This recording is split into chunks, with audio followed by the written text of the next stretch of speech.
In 2004, the U.S. men's Olympic rowing team was on top of the world. After winning gold in Athens, USA was a team to contend with. But the situation leading up to this year's Olympics are a far cry from 8 years ago. The U.S. men's Olympic team nearly didn't make it to the event. John Henry Smith has their story.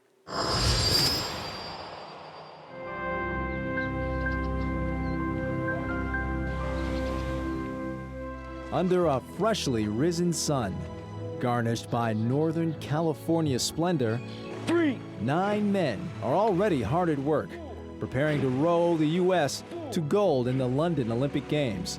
While there are rowing medals to be won these days by smaller boats, coxswain Zach Vlahos out of Cal says he and his team will be competing in rowing's biggest race, both in size and in stature.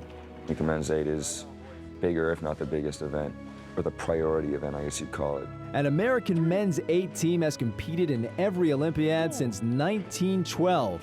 Stanford grad Jake Cornelius says that's a lot of pressure. The pressure comes from inside the boat, mostly from all of us, because we don't want to be the crew that lets the country down. Hip, swing. And yet, last summer, this team almost achieved that awful first by virtue of finishing too far out of first at the World Championships in Slovenia.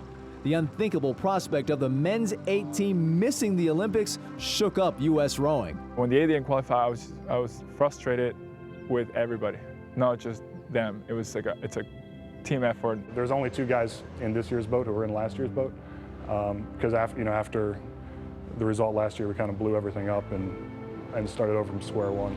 Which brings us to the reason that America's men's 8 program is relocated from the East Coast here to the Bay Area. To fix what ails the men's 8, U.S. Rowing has hired a guy who's won Olympic medals as both a rower and a coach, Cal crew coach Mike Tatey. I think they asked me just because I've coached the 8 I've coached USA 12 years in a row, and then the under 23 8 the past 2 years. And I thought that they thought it might be a natural fit. We all kind of trust him. I mean, he's been there so many times, as an athlete for so many years, and then as a coach as well. And he's been through the ups and downs and good and the bad, so he's kind of seen everything.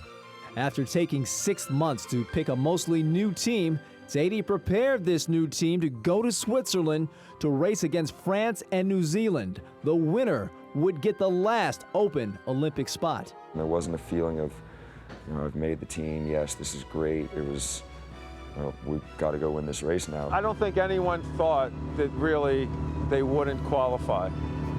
You just want to believe. Tatey's team won the race that day and thus escaped the infamy of missing the Olympics. Afterwards, one emotion prevailed. Thank God that we made it to the Olympics. Definitely more relief. It was relief, and then we were relieved for like 5 minutes, and it's all right. Time to go to the Olympics. Let's get back to work. Ready, row. John Henry Smith, Comcast Sportsnet. Row.